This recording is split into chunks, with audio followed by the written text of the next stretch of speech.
لاہور کی انسداد دہشت گردی عدالت نے پولیس حراست سے فرار ہونے اور سرکاری اسلحہ چھیننے کے مقدمے میں سابق پولیس انسپکٹر عابد باکسر کی درخواست ضمانت منظور کر لی۔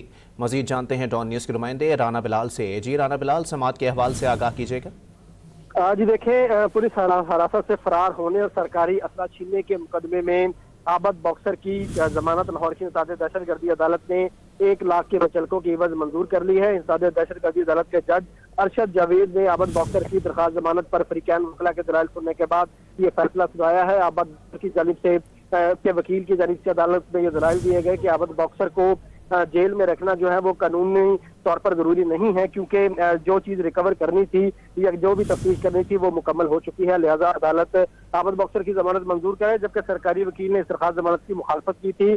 تاہم عدالت نے فریقین وکلا کے دلائل سننے کے بعد اور مقدمے کے ریکارڈ کا جائزہ لینے کے بعد عابد باکسر کی درخواست ضمانت منظور کر لی ہے۔